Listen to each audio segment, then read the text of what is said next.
Olá, voltando aqui a mais um vídeo da nossa aula de número 7. Como eu disse, o assunto é denso, meio complexo, pois são muitas informações e palavras, né? Termos que não é do nosso cotidiano, mas é muito importante essa primeira abordagem. Minha filhona, tá? E nosso time aqui do coração, nosso querido Flamengo. Saudações rubro-negra para todos, tá? Respeitando também todos os gostos de todos, né? Mas existem gostos e mais gostos, né? O que eu posso fazer? Se você é flamenguista, seja bem-vindo. Se você não for, ainda há tempo. Mas, brincadeiras à parte, dando continuidade, renda fixa e renda variável. Que essas são as duas modalidades ou as duas categorias, melhor dizendo, de investimento em nosso país. Nós estamos falando, acabamos de ter o primeiro contato de renda fixa, mas o que diferencia a renda fixa de renda variável? Primeiro, em relação à renda fixa, nós podemos dizer sobre duas coisas, tá? Quando você vai fazer uma aplicação em renda fixa, o que acontece? O que caracteriza a renda fixa da renda variável? Primeiro, tá? A taxa de juros. O que acontece? Quando você vai fazer uma aplicação em renda fixa, praticamente você já tem conhecimento do, dos juros, ou seja, de quanto você irá receber quando você for resgatar essa sua aplicação. Existe, tá, investimento de curto, de médio e longo prazo. O que seria curto prazo? Curto prazo, nós podemos classificar aí dentro de um ano e meio, tá? Seria 6 meses. Há aplicações, modalidade de aplicações que são de 3 meses, são aplicações que é mensal, aplicações que é anual, até um ano e meio. Até essa faixa nós podemos classificar como de curto prazo. De 1 ano a 3 anos, ou até alguns até classificam até 5 anos, é considerado como médio prazo, investimento de médio prazo. E acima dessa data de 5 anos, outros classificam até 3 anos, tá? Mas normalmente é a partir de 5 anos para lá, é chamado de longo prazo. Existe vários tipos de modalidade de investimento. Você pode falar, poxa, irmão, eu ficar aplicando acima de 5 anos, tá? Veja bem que é uma questão de educação.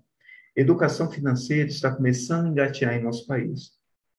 Vamos pegar os Estados Unidos como referência. Nos Estados Unidos, quando um filho seu nasce, a maioria dos pais já fazem um tipo de investimento em longo prazo, porque lá nos Estados Unidos é diferente aqui no Brasil. Aqui no Brasil, nós começamos a dizer que a educação particular é melhor do que a educação pública, né?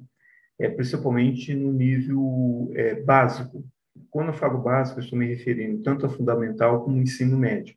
Tá? Nessas duas modalidades aqui no Brasil, o particular é melhor do que o público, salvo exceções.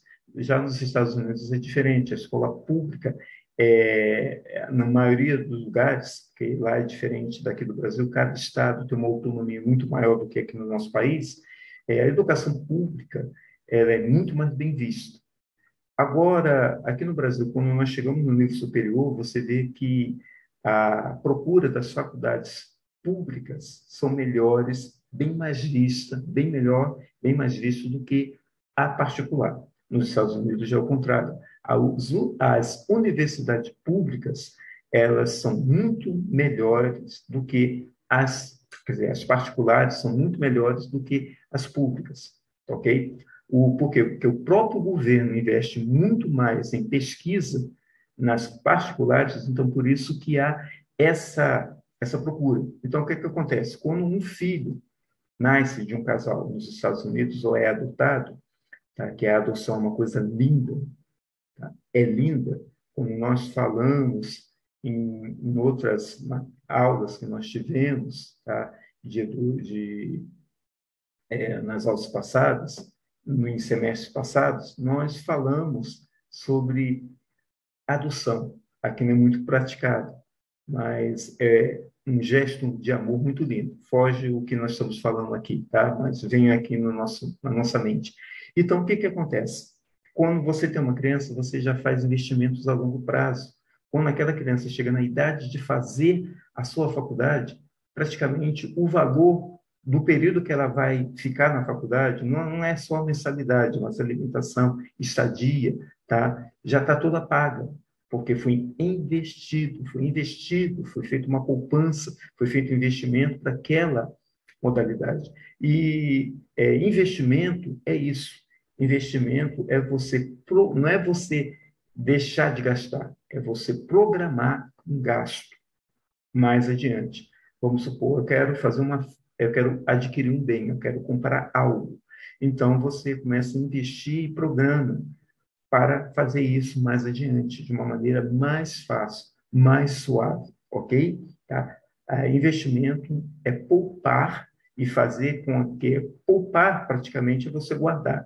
Investir é você fazer com que aquele dinheiro que esteja guardado, ou seja, trabalhe para você, se multiplique, seja rendável, sem você fazer esforço, ok? Então, a renda fixa, ela tem essa modalidade, tem uma taxa de juros conhecida. Você aplica nessa modalidade hoje e já vai saber quando você vai resgatar e quanto você vai lucrar naquela data. Você já tem uma expectativa de saber quanto você vai receber. Tá? E outra característica é o risco baixo, como nós havíamos falado, né? A renda fixa, ela tem um risco muito baixo. Ela tem muito baixo, quase impossível de você perder. Normalmente, quando a gente fala risco baixo, não é o risco de lucro de juros, é o risco de você perder o capital de investimento, aquele dinheiro que você investiu, ok? Tá? E, por outro lado, nós temos a renda variável. O que seria a renda variável? Seria, vamos dizer, o inverso da renda fixa.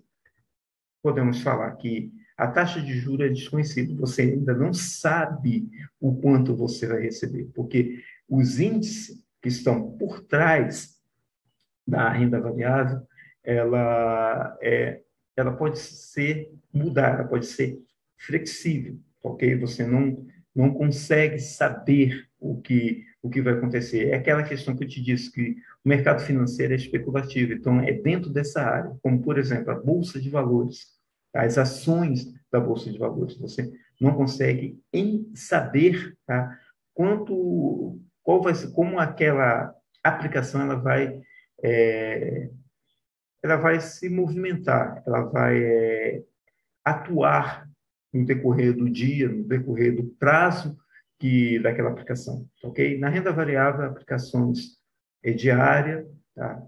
Semanal, mensal, vai depender muito do mercado e do tipo do contrato que você vai fazer. E segundo, também, ela é de alto risco. Tá? A renda variável traz isso. Você não somente não pode ter lucro pelo valor que você investiu, como você pode perder parte do capital aplicado ou até tudo. Todo o valor que você aplicou. Aí você pode perguntar, mas, professor Efraim, então para que eu vou investir em renda variável? Porque existe uma regra, que é a segunda regra do mercado financeiro, da área de investimento.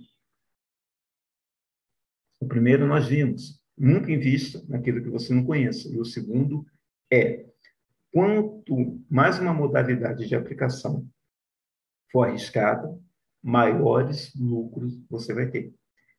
Tá? Por mais que seja arriscado, quanto mais arriscado for aquela modalidade, se der certo, você tem um retorno muito maior. Então, essas são as duas características que diferenciam a renda fixa da renda variável, ok? Veja bem, estou falando aqui algo superficial, não entrando muito nos assuntos. Mas volto a lhe dizer, leia a apostila. Nos vemos daqui a pouco em mais um vídeo, em mais uma parte da nossa aula que vamos falar sobre renda fixa e poupança, ok? Até lá!